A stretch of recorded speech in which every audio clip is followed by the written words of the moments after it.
Cabinet मंत्री रोहित ठाकुर ने कहा कि आगामी विधानसभा सत्र शासनकाल का सबसे बड़ा विंटर सेशन होगा और सरकार पूरी तैयारी के साथ सदन में उपस्थित रहेगी। उन्होंने विपक्ष से आग्रह किया कि सत्र के दौरान वॉकआउट की बजाय अपनी बात सदन में तथ्यों सहित रखे, क्योंकि सत्र पर जनता का बड़ा खर्च होता है। ठाकुर ने कहा कि लोकतंत्र में विपक्ष को विरोध का अधिकार है, लेकिन रचनात्मक चर्चा से ही समाधान निकलता है और सरकार विपक्ष के हर मुद्दे तथा तथ्यात्मक जवाब देने के लिए तैयार है। सरकार के 3 वर्ष के कार्यकाल पर बोलते हुए उन्होंने कहा कि विपरीत परिस्थितियों में भी सरकार ने प्रभावी कार्य किया है।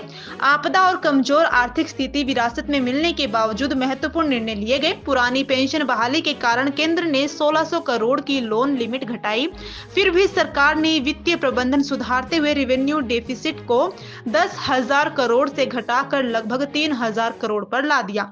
उन्होंने बताया कि एक्सटर्नल एडेड प्रोजेक्ट्स पर कैपिंग और जीएसटी कंपनसेशन खत्म होने से चुनौतियां बढ़ी है, बावजूद इसके विकास कार्य लगातार जारी है।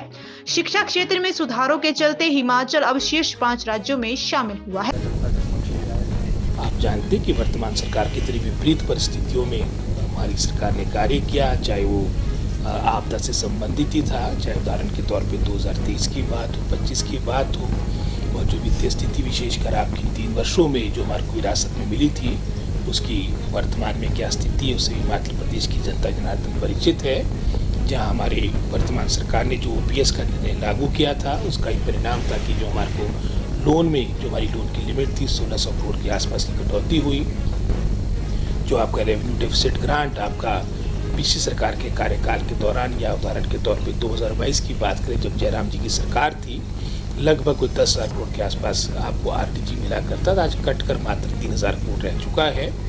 आपका जो एक्सटर्नली एडेड प्रोजेक्ट्स थे उसमें कोई कैप नहीं था, वर्तमान में उसमें भी कैपिंग लगाई जा चुकी है।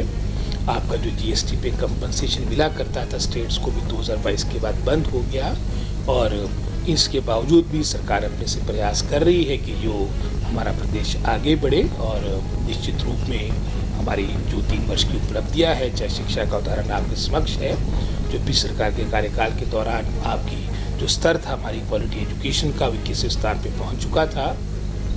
सरकार के प्रयासों के द्वारा आज पुनः जो टॉप 5 स्टेट्स में हमारी गिनती हुआ करती थी, आज हम टॉप 5 स्टेट्स में आए हैं। तो इसी तरह से हर डिपार्टमेंट में भी मैं समझता हूँ निश्चित रूप में परिवर्तन हुआ है।